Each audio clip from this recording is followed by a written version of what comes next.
Hello, everybody, and welcome to our Twitter space this month. I'm going to invite my speakers to just jump on and say a quick hello.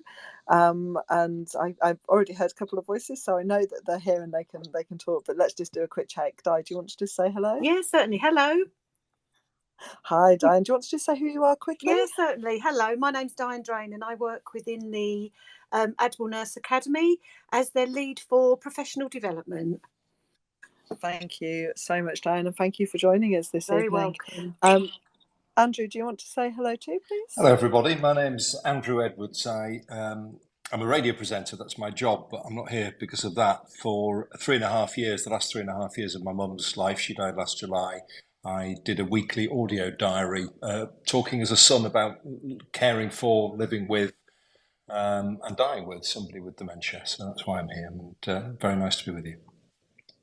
Thank you so much, Andrew, and thank you for joining us. But Jo, do you want to say hello, Jo? Hello, my name's Jo or Joanne. I'm one of the Admiral nurses. I work in the Norfolk and Waveney Dementia Support Services, and that's on the east coast of the country. Thank you very much. And do you prefer to be called Jo or Joanne? Which would you prefer this evening? I don't think my mum's listening, so it'll be Jo. Right. Apologies, Mum, if you listen to this recording later on.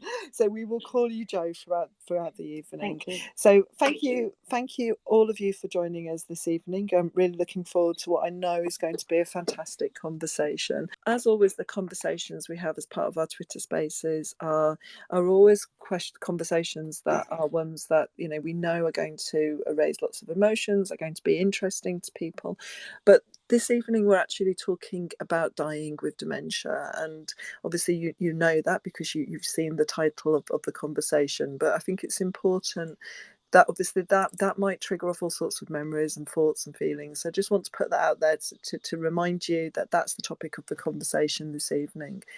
We recently in the UK had a week which is called Dying Matters Week, which is essentially a week that is about raising awareness about the fact that people are going to die, and it's something that we have to have conversations about in a way that's healthy and and enables planning and thinking and just breaking some of that taboo about these conversations.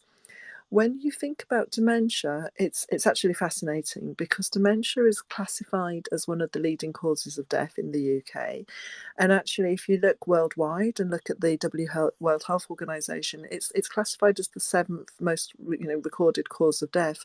So we know that many people with dementia obviously are dying, and which of course they are. But what we also know is that there's a real lack of awareness about what those end stages might look like. There can be a lack of resources for people, and unfortunately we also know that for some families the first conversation that they have with somebody about the fact that somebody is approaching end of life is really in the last few hours before that person dies. Which, if you consider that dementia is a terminal neurological disease that people are going to live with for many, many years potentially, it's kind of shocking, really, that these conversations aren't always happening earlier and that people aren't necessarily given the opportunity to really sort of plan with their family what that death process might look like. So that's the kind of premise of our conversation and what we're going to be talking about. And I've got an excellent panel with me this evening to have this conversation. I'm super confident it's going to be a fantastic conversation. Can I start a little bit with Diane and Jo? So can you just tell us a little bit in your own words about why you think it's important that we're having this conversation this evening? What would you like to add to that? I don't mind going. Shall I go, Jo? Yeah.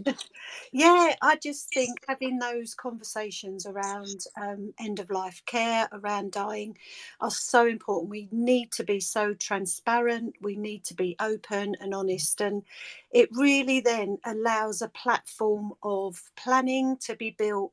Not only for people living with dementia, but also for people with other long-term or terminal illnesses or life-limiting illnesses. So I think that kind of platform of building, I think, is so important, and that's why we need to have these types of conversations. Yeah. Jo, anything you would like to add to that? Yeah, I agree with Diane. It's what I'm finding when I'm meeting families is I'm often coming across families that have been living with dementia for quite some time, and the idea of the condition being a life-limiting one has never really been discussed. And often I'm coming across families that have missed the opportunity to be able to plan and talk about things openly with their loved ones. So the person living with the dementia loses the opportunity to actually take part in some of that discussion and the planning for the future. And that's so important, isn't it? That people have that opportunity to share their wishes and their plans, and actually to potentially avoid some of that crisis that you might end up with as well. Where there is no plan. Sorry, go on, Diane. Yeah, I was just going to add to that, Jo, really, and that sort of avoidance of that aggressive treatment that quite often we see as people living with dementia may have sort of regular hospital admissions, and with that planning, it can really kind of support them to avoid those hospital admissions, maybe when they are in crisis. Yeah, and I think the other thing that does come up quite often is when we've missed the opportunity to plan with our loved one who's living with the dementia, the decisions then lay with the carers and the family. Yeah. And there's a great responsibility there that can often come with guilt and real emotion about, am I doing the right thing? Is this what my loved one would have wanted? And I do actually come across that quite a lot. I think this is also true, isn't it? And in terms of the terminology that you hear as well, I think this is another really interesting conversation, because I know we obviously we're going to refer to people dying, but you do hear some terminology which is passed away, or we've lost them, or what do you think that's all about? I think people avoid using the terminology dying because I think it can sort of come across as quite final and quite factual. I think when people use the terminology passed away or we've lost them, it's a much more sensitive way of saying it, and it can come across as a much kinder way.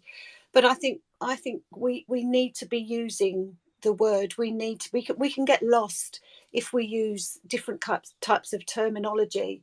I think we really need to be using the word dying rather than passed away or we've lost them, because I think that can really come with its own challenges, and maybe sort of carers or people are not fully appreciating exactly what has happened. I think it's important to actually acknowledge the word dying, because it's a way of actually checking that somebody understands what is happening. Yeah. So I often ask the question first, could you could you talk to me about what you think is happening at the moment with your partner or with your mum? Where do you think they're at in their dementia journey? That often opens up a conversation which then allows you to explore the terminology. So they often say things like, well, he's getting to the end, isn't he? So then that would allow me to say, do you think that means he's now dying, coming to the end of his life? And once you've said that word once, it then opens up the whole discussion. It does, doesn't it? Andrew, I can see, I think you want to join in. Yes, just very quickly, I did this diary partly because I had the privileged position. I've been a radio presenter up here in West Yorkshire, where I'm speaking to you from in Leeds, for 30 years, and my listeners have known me. They sent me baby clothes when my daughter was born, that sort of thing. So therefore, sharing the story of my mum and being completely honest about it was important. And I'd get people saying, I hope your mum gets better. And then I remember doing one diary where I explained that this was, a street that only had a dead end in that sense. And, this was not something where I appreciated their kind words, but we needed to talk about what it really was. And I feel very strongly that the use of the word dying, not in a callous way, in a human way, but where you acknowledge it, is really important. And one of the things I felt that having a radio station on which to share the story was where I could talk about some of these things. So I 100% agree with that using euphemisms doesn't help any of us in the end. And you've just made such a valid point there, because people do, don't they? With real meaning, with good meaning, they say things like, "Oh, I hope they get better," or "How has she improved?" or "How's she doing?" And you're right. Whilst with dementia, you might see fluctuations, and you might see good days and bad days, but there, and of course you can live for many years with dementia. There is still only one eventual outcome, isn't there, with this disease? So I think it's an important part of recognition. Sorry, Diane. Yeah, no, absolutely. I totally agree. Yeah, I think we definitely.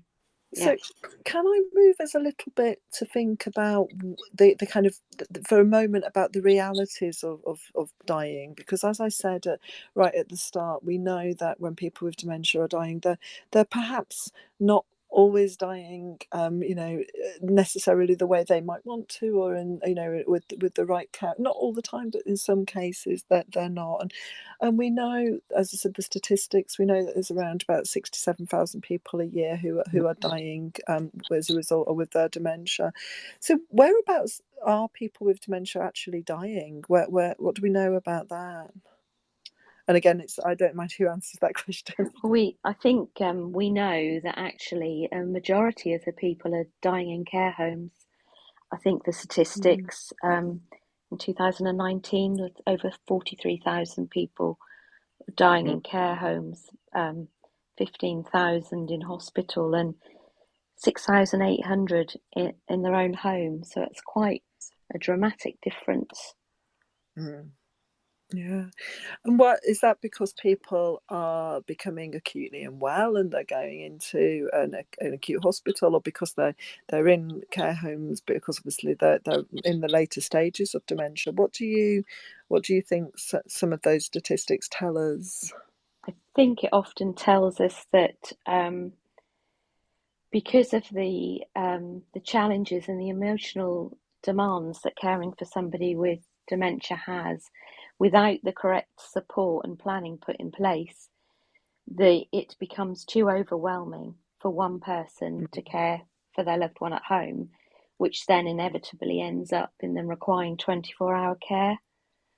And I think people are going into care homes often at a later point as well, aren't they? So people are staying in their own homes for longer, and and I think there's a statistic I was looking at, which I can't quote now, I don't know if anybody will have it, around the average age of people in care homes in the UK, and how it's changed over the years, with it now being people in much more later stages who are actually in care homes anyway. And so then of course the longer you live, the older you get, the increased risk is that you are going to die as well.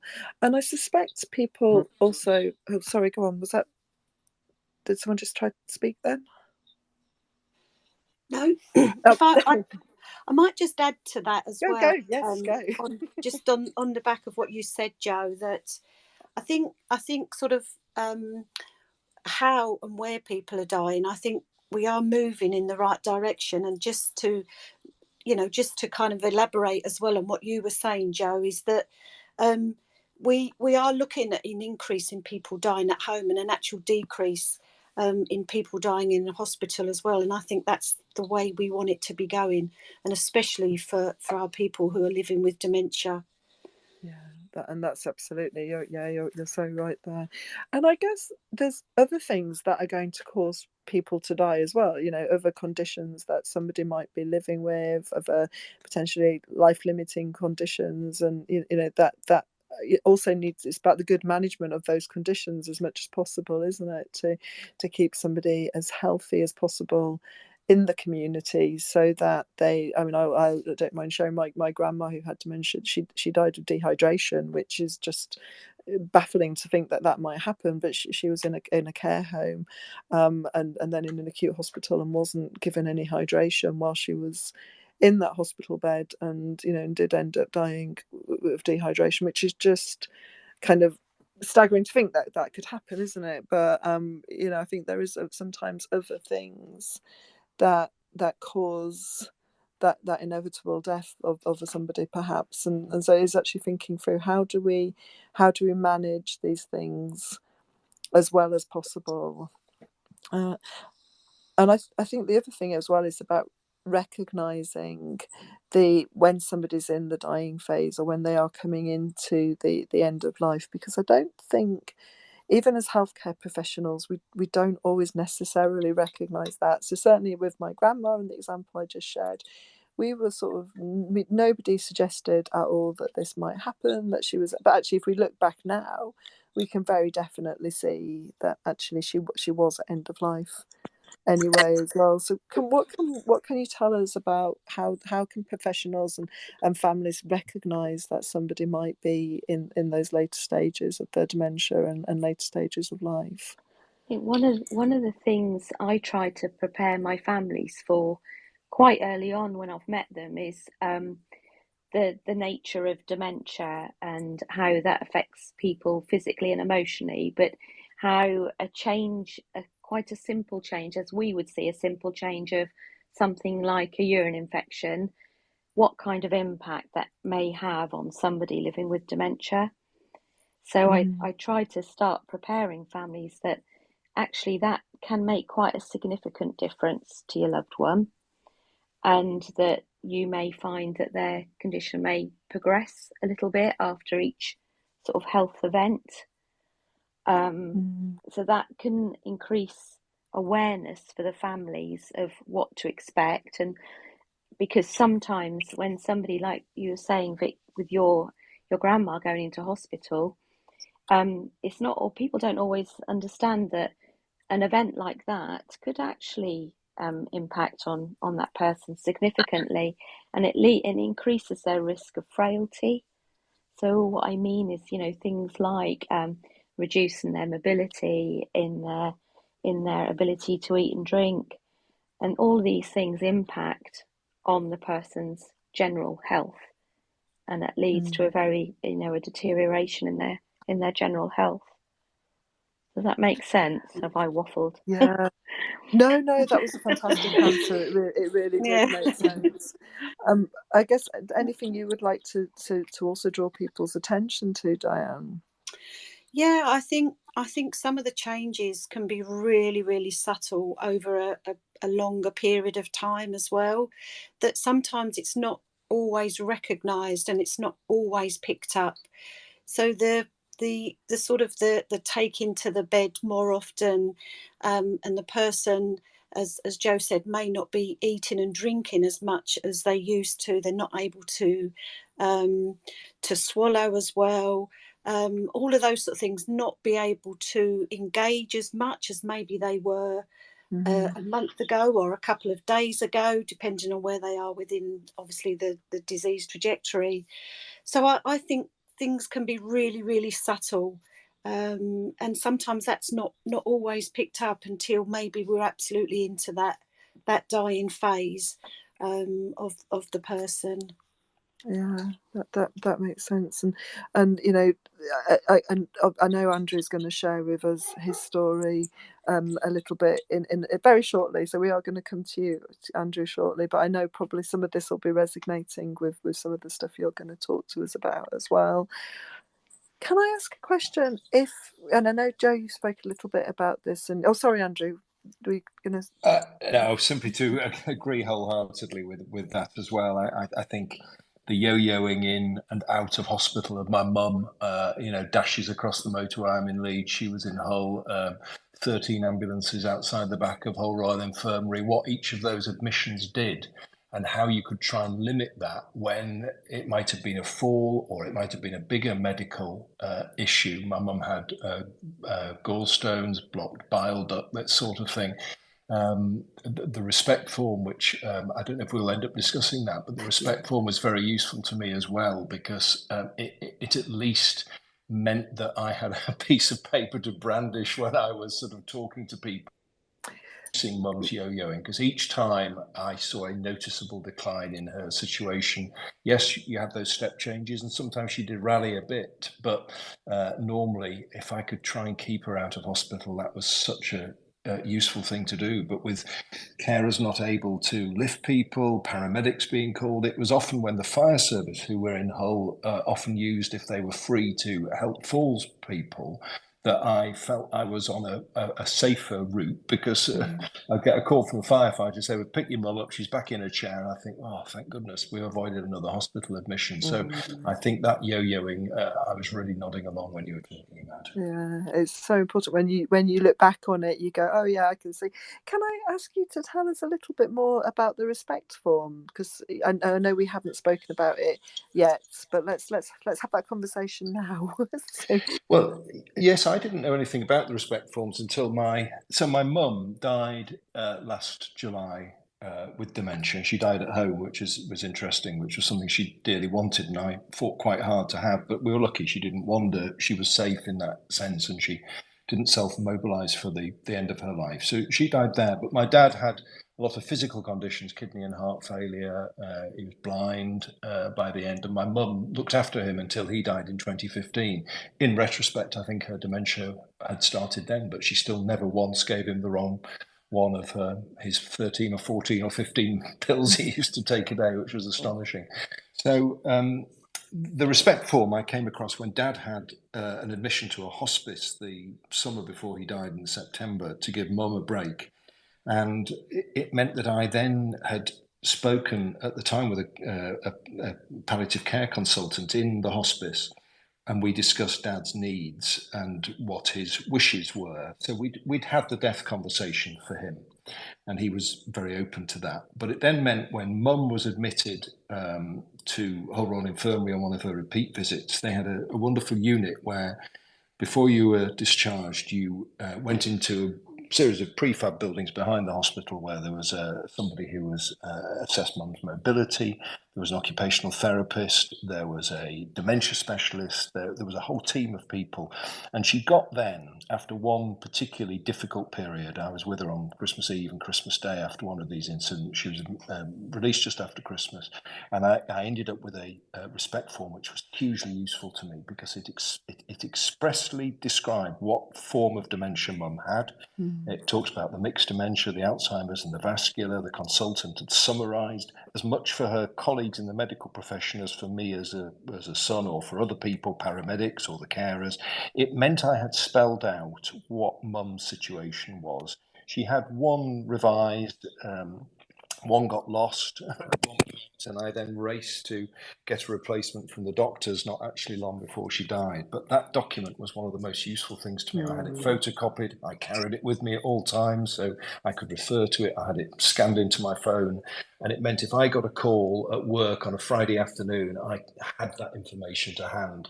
And I found that if I could quote that, a lot of medics in different areas I found erred on the side of caution. And if I could say, well, yes, caution, but have a look at what this consultant in palliative care, in consultation with these other experts, had looked at and had said for Mum. And by that time she had swallowing issues, food issues, her dietitian and a speech and language therapist had been involved. It meant I had something so useful to draw on. It's very valuable if you get the opportunity. And for anybody listening who might not know again what it is, I'm just going to repeat it because I think it'll be really useful for people listening. It's a respect form.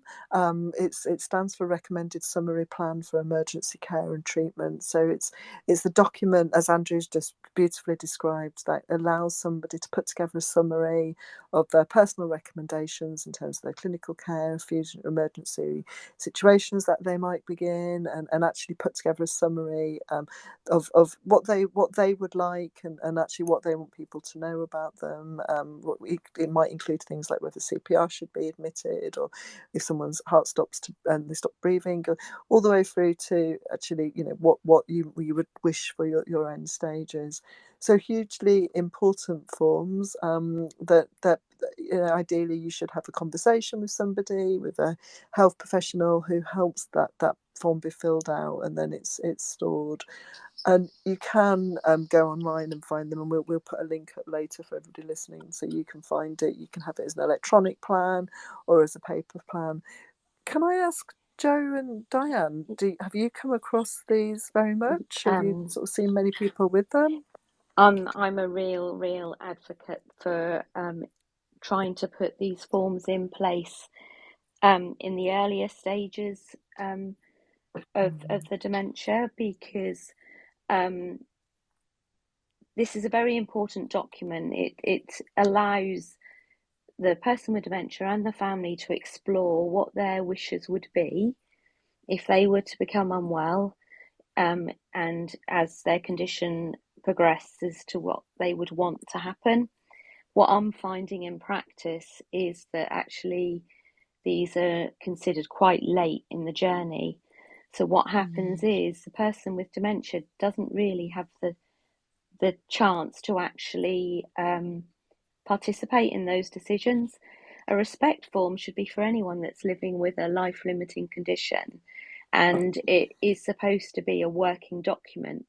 So like Andrew was saying, that he had one revised, this is something that should be revised, because people's views and wishes and wants do change.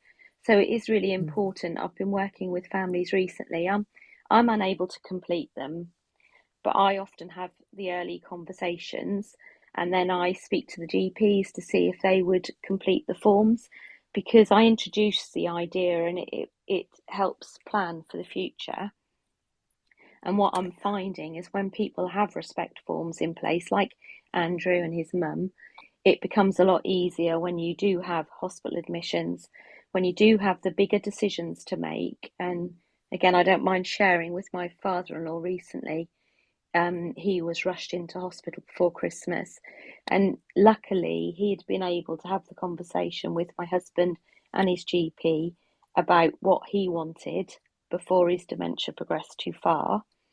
So when he arrived at the hospital really confused and quite advanced in his dementia, the paramedic phoned us at home and said, thank you so much for the respect form, because it was so informative and it helped us to plan his admission and to also get him discharged to a care home where he could die peacefully.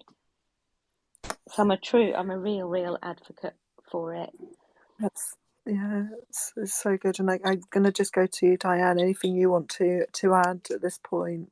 I mean, I haven't used the respect form per se when I worked in end of life care within my local trust. We had an electronic version, but it was very similar. We would chat to the individual, we would chat to the families, and we would try and plan ahead of what they want. But I really do like the respect form. I like the fact as well that it can be used in different areas. I mean, the electronic version that we had was very much only located for our particular area and across different parts of London. So I really like the fact that the respect form can be used in different areas. So wherever you may go, hopefully more and more people will know about the respect form and they'll understand the importance of it.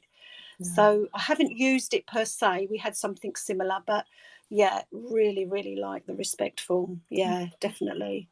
I think that's definitely a recommendation. Sorry, Joe. It's important to make sure you have that respect form in a convenient place, so it's easy accessible, and it does move with the person, so it should always return with the person as well. And also to make sure it does get reviewed, because obviously someone living with dementia, there are different time spans there, so it's to have that regular review.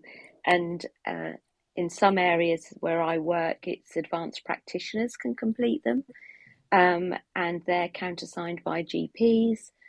Consultants within the hospital can complete them. It's about the rounded and full conversation discussing all of the wishes that you went through, Vic, which is the really important thing, to make sure it's not a tick box. Can I, rounded conversation. yeah, thank you. Can I ask a question? So how does that then relate to advanced care planning? Because of course we hear people talking about the importance of advanced care planning, and I'm sure we would all absolutely attest to that, the importance of that as well. So what's the difference between an advanced care plan and a respect form, or where's the compatibility between the two?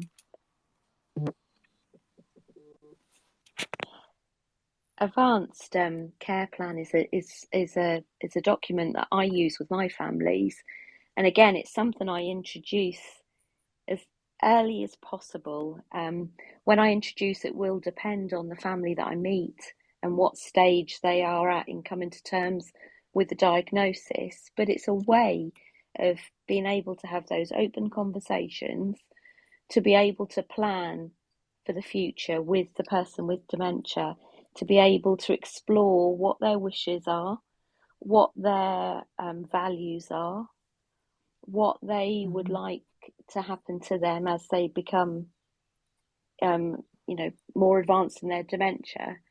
What is the difficulty when you're tackling those really big conversations is at what stage people are at actually acknowledging the diagnosis. Because sometimes in advanced planning, it can be quite difficult when the person with dementia is struggling to accept that diagnosis. So there's no real right way of doing this. It has to be very person-centred. You need to know when your family are ready, when people are ready to talk openly, and it's a working document. You can build on it, and it explores all sorts of beliefs, wishes and values, and you can put things like I usually always ask if a respect form's been completed. I've always asked about things of what do you feel about going into the hospital? What would you like to go to hospital for? What would you not so keen about going? I'll talk about what their beliefs are. So you just add to it as you get to know your family. But it's a really important document. Again, it allows you to have that open conversation about dying, really. And I think what you said there as well, Jo, about making sure that they're done as early as possible is really important, because if somebody with dementia, it's a progressive neurological condition, somebody might get to a point where they can't really fully engage in that process, like you were saying earlier. So making sure as early as possible and in a sensitive way as possible, you explore that with somebody, so you can document and record their wishes and plans whilst they've got the ability to do so. Diane, were you going to? Yeah, I also really, really am an advocate for advanced care planning, and it's everything that Jo said it is, but it's about allowing the individual to have that element of control when eventually they're not going to be able to have control. So I think in that sense, it's really important. And the three elements of advanced care planning, and I think Jo really explained that statement of wishes really, really well, that it's not necessarily medical, it's about what's important to that person. And then we have we're getting into the more of the kind of the legally binding elements of advanced care planning. We're talking about decisions to refuse treatment, and then your lasting power of attorney. So there's lots and lots of elements to think about when we think about advanced care planning. And I really, really am an advocate as well for lasting power of attorney. And I did one for my dad about 4 years ago. I did one for my father-in-law. And it really, really allows you as a family to be able to talk about what is going to be the inevitable, and to really share sort of thoughts and feelings, but also what's important and what isn't important, but also sharing some of those more challenging conversations about whether you would not like to have a certain treatment as your disease progresses. So a real great advocate for advanced care planning, and especially the lasting power of attorney.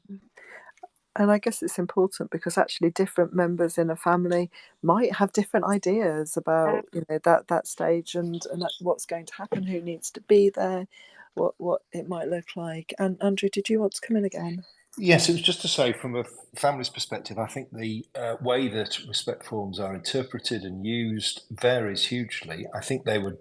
My feeling was that they are far more in the medical profession. They're thought often more in terms of physical health. So my dad, who was still very much mentally with us towards the end of his life, the one in the hospice, he was very much a part of. The one with my mum outside the back of Hull Run Infirmary, she could barely participate in it by then. And I utterly agree with doing them in an early stage. The beauty of the hospice, that there was no rush and no pressure when we filled my dad's in. I found one more junior doctor in the hospital very dismissive because the paperwork hadn't come with mum. I'd come straight from Leeds. I always used to leave all the documents, including the respect form, literally pinned up in the hall, and more often than not they were grabbed by paramedics or whoever, but sometimes they weren't, and then they got lost, and not all of them were accessed electronically. And I also, when one by mistake was taken by somebody under a pile of papers towards the end of mum's life, it did eventually make its way back, the original, I had to get another one from the GP, and I found myself having to say, look, I need more detail on this. Don't give me a little summary. This is not useful. So I found myself in a not a confrontation, but a fairly difficult conversation with the GP, who wanted to just put tiny little headlines. And I said, no, these headlines aren't useful. This has been really useful with a consultant who put the detail down. And I had the photocopy of the original, but so I found that and that was a week before mum died, as it turned out. That was not a great conversation to need to have. A well-meaning GP, but it was difficult. That was the day I'd gone to, the week after I went to collect the end of life medicines. It was a conversation I could have done without. Let's put it that way. Can I ask you to tell us a little bit more about that, Andrew? So, in terms of actually who was around, and there's another thing I want to mention as well in a minute, because I think you said something amazing there. But in terms of who was around at the point when you were approaching end of life with mum, and did you have support at that time around that, or did you even recognise that you were perhaps approaching that stage? It's a really good question, because my mum had a remarkable resilience. So she had gallstones twice. I was told she was unlikely to survive one night. I went back the following day for a consultation with the doctor in the hospital, and he said, she's gone. And I thought, what? And he said, no, gone from the unit. She was up on the discharge ward, so she kept bouncing back. So Mum died on the 11th of July last year, just at the start of the heat wave. And I, to be honest, thought she would bounce back. I don't know whether I was kidding myself. She'd always hated the heat. In all my time growing up, she'd hide herself indoors and close the curtains and what have you. So I kidded myself about that. But all the signs were there. She was eating and drinking less. She barely said anything.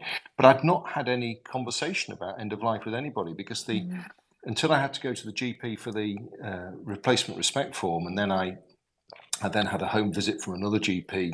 It was literally only within 2 weeks of mum's death that I realised her end of life was near, because the carers, who were wonderful, and the neighbours, who were wonderful, and they helped me keep mum at home and on track, none of them were saying, I think the end is near. It was me working that out for myself, and the GP had been, even though they were good to deal with when I dealt with them, if you see what I mean, they were not at all involved with mum's care for the last few years. The care had always been emergency hospitals, or a fantastic occupational therapist who was a lifeline for me, particularly in the early stages, and who I still was able to ring, and who came to mum's funeral, and I couldn't speak highly enough of. Social workers at that stage weren't involved, because mum wasn't in a, quote, risky situation. So I did not know we were talking about the end, if I'm honest. And then it came 2 weeks after that point, pretty much.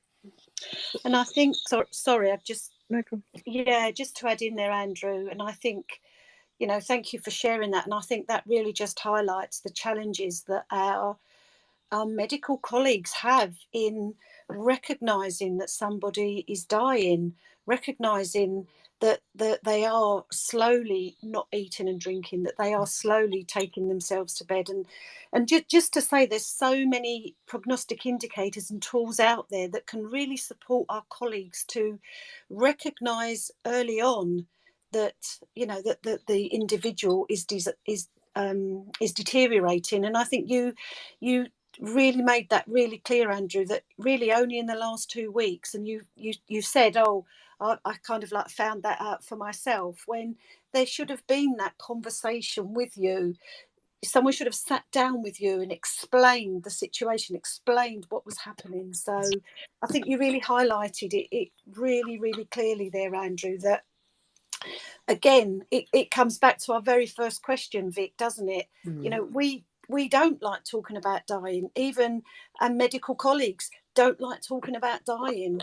And I think you gave us a great example there, Andrew. You really did. And there's also statistics around when people are doing that yo-yoing in and out of hospital, and there's things that at some point it potentially could have been picked up, and of course as a family carer, it's not up to you to know all of these things, is it? It's actually just I think and I think it's worth me.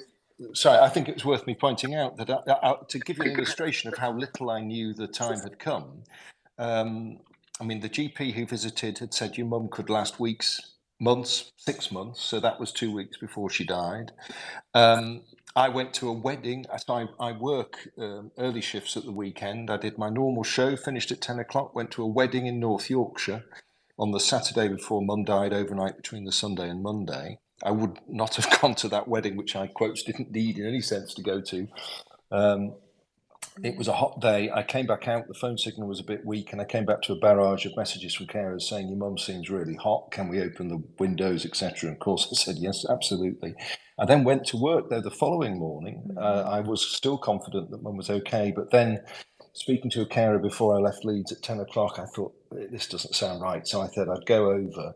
And literally, as soon as I arrived at Mum's house, I rang my brother to say, I'm no expert here, but, I'd seen Mum a few days before that, as I always did. I said, this doesn't look good. And I called my brother over. When my dad died in 2015 with heart and kidney failure, I'd had a chat in an airless room in Oleron Infirmary with a doctor who said, we don't know, it could be weeks, could be months.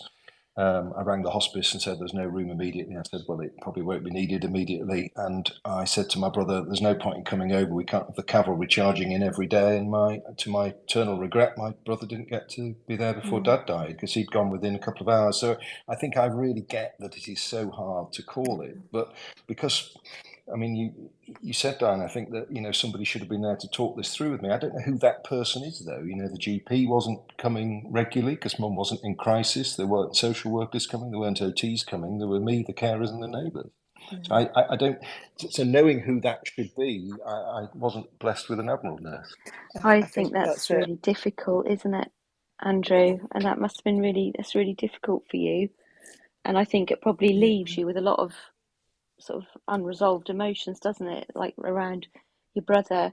And I think it highlights the importance of us having the discussions we talked about earlier about how this condition is, we can't predict it in any shape or form because everyone goes on their own individual journey, and it's important to just demonstrate that people are vulnerable to any slight change in their condition, and each time if that's explained to you quite early on and reinforced, now that can be an Admiral nurse because we just happen to be here today, but that could be a GP, it could be a community nurse, it could be the nurse visiting from the GP surgery, and I just think it's something that we need to work on as health professionals, really, because it's still something that we find difficult to have those conversations.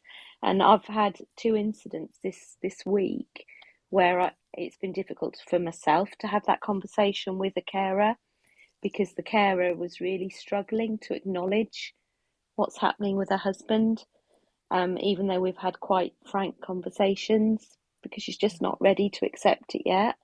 And the other conversation I've had is with a GP, because they've asked, do you think this person's reaching end stages of dementia?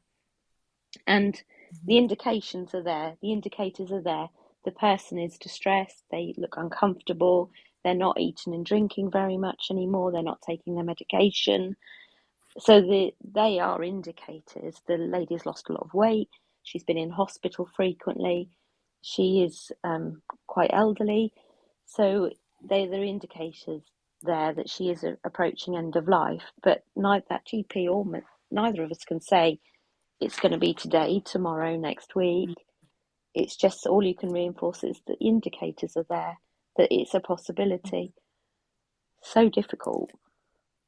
It is, and one of the things when you were talking, Andrew, as well, and when you were talking then, Joe, I was just thinking about is the once someone actually does die as well, even at that point it can be difficult because you've still got all of those mixed feelings, those emotions, those, could we have done something different? Did we spot things? Did we miss things as this person died?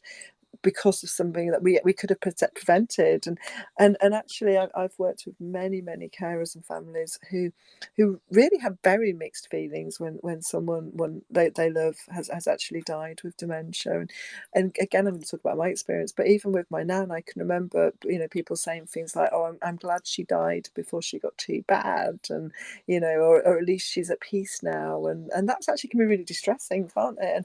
And I just wondered, Andrew, if you'd experienced what kind of emotions, how that felt for you, if anything of what I've said there resonates with anything that you've been through. Quite a lot resonates, and thank you for the kind words about my brother. So my brother didn't get to be there when Dad died, but thankfully we were both there when Mum died. I say thankfully, we were, in the house with her, and it was, I don't say it was chance, but I felt very strongly. I'd watched Mum very closely and spent a lot of time with her, and I was very proactive with her care, and I didn't shrink from some of the realities of it. I mean, part of what I felt the diary needed to do is to be open about stuff, whether it was sort of the joys of dementia or whether it was talk about incontinence for people listening to me on the radio on a Sunday breakfast show or whatever. But I think I felt that I had done all I could to give Mum the ending that she wanted. My late grandfather, her dad, had gone into a nursing home towards the end of her life, and she was on holiday when he was last conscious, and she never forgave herself for that. She always used to say to me, I want to die at home if I possibly can, and of course sometimes you don't have that choice, but it was I think I felt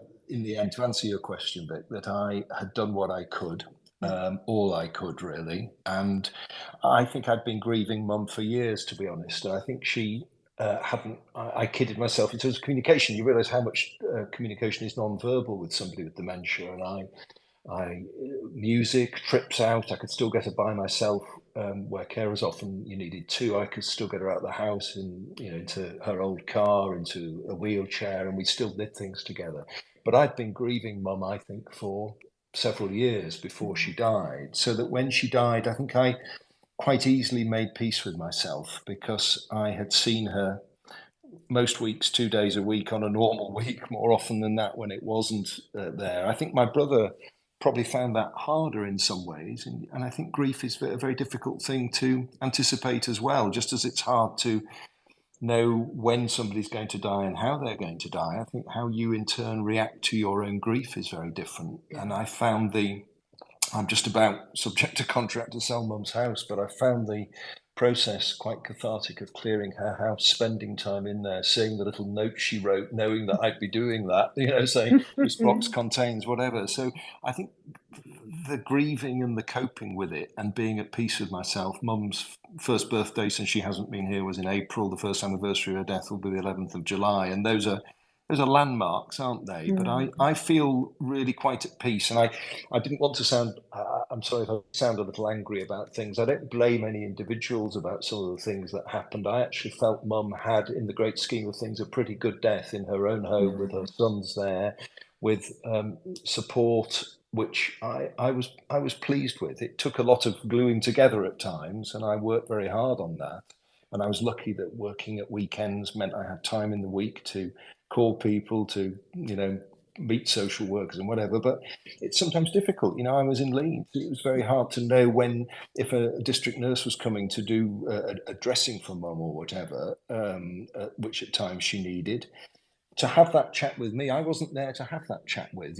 I could say I could be there on a Monday or a Tuesday, but it was, if you wanted to have a chat with the carer who was in the house, who was me, that family carer wasn't there all the time. And the paid carers, were rushed off their feet and did by and large, brilliant job with mum. So I really do see how complex this is, looking at it from the other end of the telescope. Yeah. And one of the things you spoke about there, which again, people listening, you may have heard of this term, anticipatory grief. And I think when someone is living with something like dementia, carers often do experience this. You kind of grieve for somebody whilst they're still actually living, because the changes, the things you're seeing, the loss of abilities that somebody might be experiencing, all of these things can mean that. But actually, sometimes at the point that somebody dies, you do kind of feel like a sense of, I've actually been grieving them for a while, and I think that's kind of what you were articulating there, Andrew, is that sense of it is kind of a gradual loss. I can see, I think both Andrew and Diane. Andrew, do you want to go first? Then Diane, I'll come to you afterwards, because I think Andrew just unmuted before you. No, I'm very happy for Diane to speak. But yes, anticipatory grief is a really interesting thing. I think the mum, I'm making another radio programme now, and I went to see her oldest friend last week, and we sat there, me in tears, because she's my living memory of mum. They met at a dance class and then went to senior school together, and I was talking about that. Yeah, anticipatory grief. I think that's such an interesting phrase. Now, that's enough for me. Yeah, thank you, Andrew. And thanks for sharing that as well, because it's something that we don't always talk about or even acknowledge that you might be living with. Diane, sorry. Yeah, I just I use that terminology, anticipatory grief, quite a lot. I think it sums up so much of the way carers feel when they're walking alongside the individual living with dementia. There's so much more loss, isn't there? It's not it's about loss of so much more, isn't it? The relationship between a son and a mother, and all of those sort of things as well. And I just think Andrew, the way that you're going through your grieving process, I think that's what we aim for as healthcare professionals. We try and ensure that the individual has a really good, comfortable, dignified death, but also that the carers, the family, the care partners, that they can go through that grieving process, and they can feel comfortable that everything had happened, that they were, so there's no kind of regrets, there's no kind of anger. And I think that's ultimately what we're also aiming for as well, is for our carers to be able to go through that grieving process as well. I've got no anger, and the last 6 months of mum's life were grim. I'd last taken her out the summer, nearly 2 years ago now, and her quality of life was really poor. I've no idea whether she even knew who I was, and I talked in the final diary, which is how Vic and I come to know each other in a sense. I wasn't on air that weekend, but there was an extended diary that went out on BBC Radio Leeds, where I work, on BBC Sounds, and then was repeated on Radio 4. And Vic spoke to the colleague who was filling in for me and spoke about that. And I said, I think one of the things that people don't talk about is the relief that comes as well. And so I'd got a mixture of sadness and relief, but the mum I was saying goodbye to was so different from the mum who'd started her dementia journey, let alone the mum I'd spent, the first 80 plus years of her life with. So, I think we also, just as we need to talk about dying, we need to talk about things like the relief of death, and not to be ashamed of talking frankly about that sort of thing. I think that's a really good point, Andrew, because I try to talk about those feelings and that anticipatory grief, because you're right, you've expressed there about how sometimes you can feel guilty for feeling the relief, but actually it's important to acknowledge that as being, it's normal to feel that way. It's to not feel guilty, because a lot of carers do start to say, I feel so bad for feeling this way, but I really do wish that it come to an end now, because this isn't my mum or this isn't my dad. And then in the next breath they feel awfully guilty in expressing that openly. And I try to reassure people it's okay to feel that way, because it's to be expected that you would feel that way, because things are changing and you're grieving. And I think that's the important thing to remember when you're talking to people, that these changes are significant changes. It's a significant process that you're going through, and it is normal in these times of transition, these times of change, these times of increased emotions, to feel this range of emotions, and as different challenges come up, and different things you have to face as a family.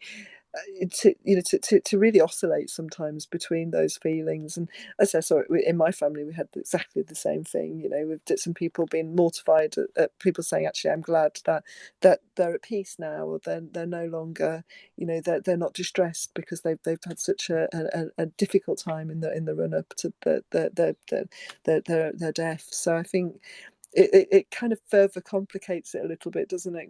Especially when a family might have very different viewpoints and pictures, and some people might be mortified at that kind of sentiment, and others are saying, yeah, actually, that I get that, I agree with you, and so it can be challenging. But I guess in these circumstances, it's about having open communication, having that chance to make decisions, to talk as a family, to talk really openly about the fact that, if you've got somebody in your family who's living with a diagnosis of dementia, what might the end look like? How might you recognise it? How are you going to, and I'm just going to pull out on some of the key phrases that people have mentioned. How are you going to make sure that someone's afforded dignity, that there's a plan in place, whether it's a respect document or an advanced care plan, so that you can provide somebody with the treatment that they would like, but also look after each other, because you're going to go on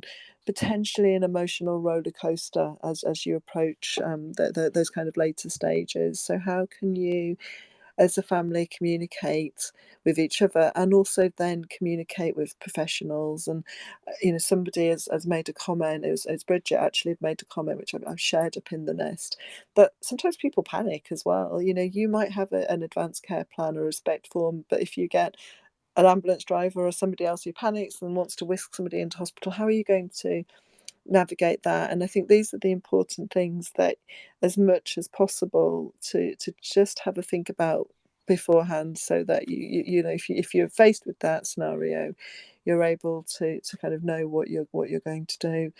So we're coming up to the end, amazingly, of our session. These are only an hour, and we're right at the last minute. But I'm going to ask each of my guests to just kind of tell me, just in your own sort of words, if people listening to us tonight, what do you want them to take away from this conversation? What's the key things that you'd like them to take away? Andrew? Have that conversation if you possibly can, so that it involves the person living with dementia and isn't with them physically in the room with you, but not mentally able to participate. Because I tried at all times to do what I hoped my mum would want me to do. But by the time that respect form was filled in, she was no longer able in a meaningful way to participate in it. Talk about death. I think that's really important, and don't fudge around it. And don't beat yourself up, I think. There's no perfect answer to this. I think what we've all learned here is that it's very hard to say when somebody's going to die. I'm not sure Mum would have died had it not been for the heat wave last summer. I think that probably was what really was very difficult for her to cope with. So do your best, but don't beat yourself up. I'm speaking not here as a medical practitioner, as a son, as a family member. It's been in many ways an experience that has given me great comfort as well as sadness, and I think that's probably a good way to leave it. Yeah, that's fantastic. Thank you so much for that, and I'll say it again later on, but thank you so much for everything you've done to join us this evening for this conversation, and actually everything you did for your dementia diaries, because I think we haven't talked a lot about them tonight, but that raising awareness of the reality of dementia has been so important. Diane, yeah, what would you? I think I agree with Andrew, just to be to be very brief, I think it's about having those conversations, being comfortable, and it's not going to be for everybody, being comfortable with talking about dying, but ultimately thinking about advanced care planning, and especially those lasting powers of attorney. Perfect. So about making sure that you've got those paperworks and those documents and those conversations recorded, and just going to remind people of something Andrew said as well, which was about having a photocopy of these documents, because should they go missing, you don't want to have to restart them if you've not got that electronic version. So I thought that was a really good snippet that I just wanted to remind people of. Jo? I think it's much along the same thread. I think it's just really to encourage people to have those conversations earlier, and to find that person that you feel safe to be able to have those conversations with.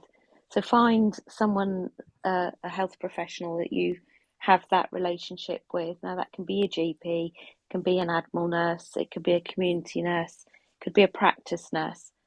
But try and seek that person out and start those conversations, but also start talking as a family, because this advanced plan doesn't have to be on a particular form. It can be something that you all write together, including people to be included in decisions, what your wishes and wants would be, what your beliefs are, how you would like your condition, how your journey to be, and how you would like your end, what would be your wishes for the end. If you start having those conversations, it doesn't have to be on a particular form that a nurse gives you. It can be on a piece of paper, because you'll always have it. And the respect form is extremely important. You need your GP or you need a medical professional to complete that for you. They're my real go-to things, two things. They're perfect. Thank you so much. Well, thank you everybody who's joined us this evening. I've also had a lovely message that's just come in that I've shared into the top that you might see, which is from Sing When You're Winning. And what he's saying is actually, accepting death is encouraged in his faith.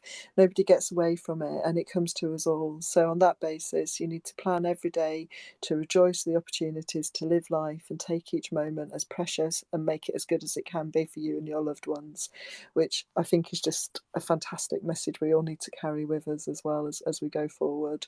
So thank you everybody. If you have been listening to this and it's triggered something, you want to have some support or advice or a conversation, do have a look at the Dementia UK website, and you can either book an appointment to speak to one of the nurses that way, or you can phone us and we'll speak to you as well. So just leave you with that bit of support if you need it. Next month we're different topics. So next month we're talking about dementia in the LGBTQ plus community. Apologies there for jumbling my letters around, and that's to coincide with Pride Month. So the advert will be coming out very soon for that space, and hopefully you'll be able to join us for that too. So thank you to my guests this evening. You've been fantastic, and we've actually gone slightly over, so apologies for keeping you longer than I said I would this evening, but thank you so much. It's been fantastic having you here to have this conversation, and I will shortly end the space, but thank you all and goodbye everybody.